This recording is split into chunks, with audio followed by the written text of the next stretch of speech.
Lecture du livre du prophète Isaïe. Ainsi parle le Seigneur. Connaissant leurs actions et leurs pensées, moi, je viens rassembler toutes les nations de toutes langues. Elles viendront et verront ma gloire. Je mettrai chez elles un signe. Et du milieu d'elles, j'enverrai des rescapés vers les nations les plus éloignées, vers les îles lointaines, qui n'ont rien entendu de ma renommée, qui n'ont pas vu ma gloire. Ma gloire, ces rescapés l'annonceront parmi les nations. Et de toutes les nations, ils ramèneront tous vos frères, en offrande au Seigneur, sur des chevaux et des chariots en litière, à dos de mulets et de dromadaires, jusqu'à ma montagne sainte, à Jérusalem, dit le Seigneur. On les portera comme l'offrande qu'apportent les fils d'Israël dans des vases purs à la maison du Seigneur. Je prendrai même des prêtres et des lévites parmi eux, dit le Seigneur.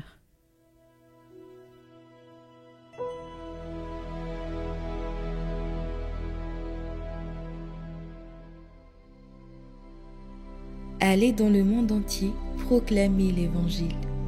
Louez le Seigneur tous les peuples, fêtez-le tous les pays. Son amour envers nous s'est montré le plus fort. Éternelle est la fidélité du Seigneur.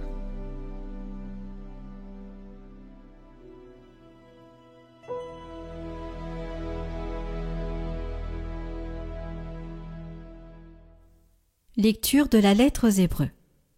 Frères, vous avez oublié cette parole de réconfort qui vous est adressée comme à des fils. Mon fils, ne néglige pas les leçons du Seigneur. Ne te décourage pas quand il te fait des reproches. Quand le Seigneur aime quelqu'un, il lui donne de bonnes leçons. Il corrige tous ceux qui l'accueillent comme ses fils. Ce que vous endurez est une leçon. Dieu se comporte envers vous comme envers ses fils. Et quel est le fils auquel son père ne donne pas de leçon? Quand on vient de recevoir une leçon, on n'éprouve pas de la joie, mais plutôt de la tristesse.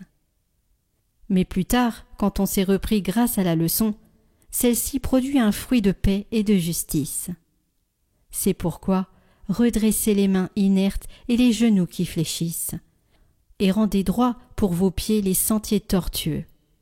Ainsi celui qui boite ne se fera pas d'entorse, bien plus il sera guéri.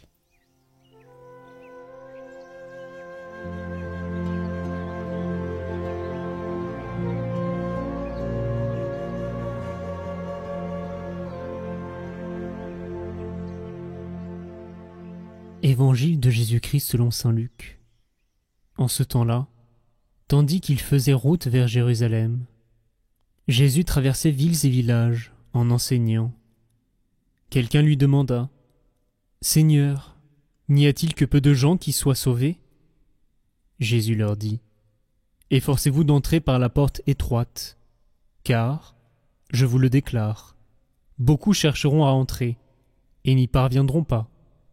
Lorsque le maître de maison se sera levé pour fermer la porte, si vous, du dehors, vous vous mettez à frapper à la porte, en disant : « Seigneur, ouvre-nous », il vous répondra : « Je ne sais pas d'où vous êtes. » Alors vous vous mettrez à dire : « Nous avons mangé et bu en ta présence, et tu as enseigné sur nos places. » Il vous répondra : « Je ne sais pas d'où vous êtes.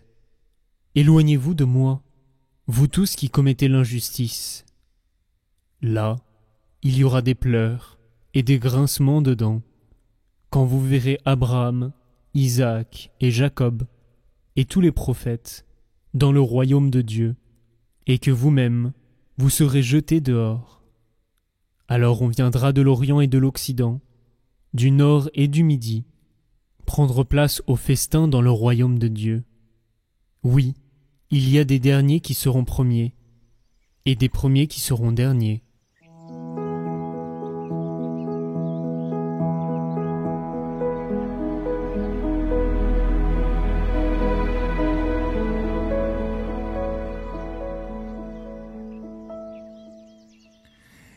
Chers amis de Catoglade, en ce dimanche 24 août, nous allons méditer sur le ciel. Quelqu'un demande à Jésus, Seigneur, n'y a-t-il que peu de gens qui soient sauvés? Et Jésus leur dit, efforcez-vous d'entrer par la porte étroite. Donc vous savez que notre vie terrestre, je rappelle simplement, est un temps de pèlerinage, un temps de fiançailles avec le bon Dieu, qui fait que, eh bien, on a un certain nombre d'années pour faire connaissance et nous accoutumer à l'amour. Je ne sais pas si dans nos prédications, et je me mets aussi dans le lot, si vous entendez beaucoup d'homélies sur le ciel le dimanche. Enfin, c'est quand même le but de notre vie. Et parfois, on peut être dans une tendance un petit peu développement personnel et pas tellement eschatologie, comme on dit. Eschatos, ça veut dire le discours sur la fin des temps. Alors, la question c'est, est-ce qu'il y a que peu de gens qui soient sauvés? Et Jésus, qu'est-ce qu'il fait? Il leur dit, écoutez, en fait, on va pas être dans du théorique, vous allez vous engager. Efforcez-vous d'entrer par la porte étroite. C'est intéressant, Jésus n'entre pas dans le jeu intellectuel, la discussion, il leur dit, vous, efforcez-vous d'entrer par la porte étroite. Alors, la question c'est, comment entrer, quelle attitude finalement pour se préparer au ciel? J'en donne 3, il pourrait y en avoir 5, 10 ou 2. La première attitude, c'est, à la lumière des textes, c'est lutter. J'ai envie de dire que le plus important dans notre vie, c'est pas de gagner, mais c'est de lutter. Le saint, c'est celui qui lutte toujours. Le saint, c'est celui qui n'abandonne pas la partie. Dans l'éducation, on n'est pas forcément des modèles. Par contre, si vos enfants vous voient lutter sur tel ou tel point, eh bien, même si vous ne vivez pas ce que vous dites, mais le fait qu'ils vous voient lutter par rapport à la colère, lutter par rapport à la tempérance, lutter par rapport à ceci, cela, votre discours, notre discours reste crédible. Donc ça, c'est la première attitude. Est-ce que je lutte? Sur quoi je lutte? La deuxième, c'est n'y a-t-il que peu de gens qui soient sauvés? En fait, sens-toi responsable de l'autre. C'est ma deuxième attitude. Ça dépend de vous, la question du salut. C'est bien sûr, ça dépend de Dieu et ça dépend de vous. Dieu nous donne son salut. La question, c'est nous de l'accueillir. Et par rapport à l'autre, de te sentir responsable de l'autre. Voyez, une Thérèse de l'Enfant Jésus, elle rentre au Carmel parce qu'elle se sent responsable des pécheurs et des prêtres. Donc ça, c'est vachement important. Vous voyez, parfois, on propose dans nos paroisses des activités, mais qui ne sont pas adaptées aux gens, parce qu'on fait une préparation au baptême le soir et les gens, ils ne peuvent pas venir le soir. Ils habitent trop loin, ça serait beaucoup plus convenable le dimanche, je ne sais quoi. Donc est-ce que je me sens responsable de la sainteté jusqu'à peut-être bousiller mon dimanche après-midi, entre guillemets, mais parce que la préparation au baptême, il n'y a que ce jour-là qui est bien pour eux. Voilà. Et après, se sentir responsable, la troisième chose, c'est passer du rite à la relation. Vous avez remarqué que on dit dans l'Évangile, alors vous vous mettrez à dire, nous avons mangé et bu en ta présence, tu as enseigné sur nos places. En fait, on est des bons chrétiens, tu vois, parce que même d'ailleurs, on a peut-être fait des miracles. Bon. Et alors là, il dit, non, pas du tout. Éloignez-vous de moi, vous tous qui commettez l'injustice. Donc vous voyez, on peut partager le repas, manger, boire, être, j'aime bien dire parfois des catholiques pratiquants, mais finalement être un peu non-croyants. C'est-à-dire qu'il est en train de nous dire que c'est pas le rite, c'est pas les gestes qui font le salut. Ce qui fait le salut, c'est la communion d'amour qui est à l'intérieur du geste. Moi, si je distribuais tous mes biens aux affamés, s'il me manque l'amour, cela ne sert à rien. Et dans l'évangile de Luc, on voit des gens qui sont pas du bocal, qui sont un petit peu différents. Je pense en Luc 9, 49, où là, vous avez des personnes étrangères qui font des miracles, et Jésus leur dit, mais attendez, qui n'est pas contre moi et pour moi. Donc, soyons attentifs, voyez, aux belles choses qui se font à l'extérieur aussi de notre Église. Je pense à certains groupes protestants qui peuvent nous apprendre beaucoup de choses. Et essayons de passer du rite, parfois des habitudes, à la relation profonde. Je rappelle les 3 points. Pour aller au ciel, accueillir l'amour de Dieu, c'est lui le sauveur, c'est lui qui nous donne tout. Et lutter. Ensuite, sentons-nous responsables des autres. Et enfin, passons du rite à la relation. Bon dimanche, bonne semaine, chers amis, au revoir.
Prions pour toutes les intentions déposées en commentaire cette semaine.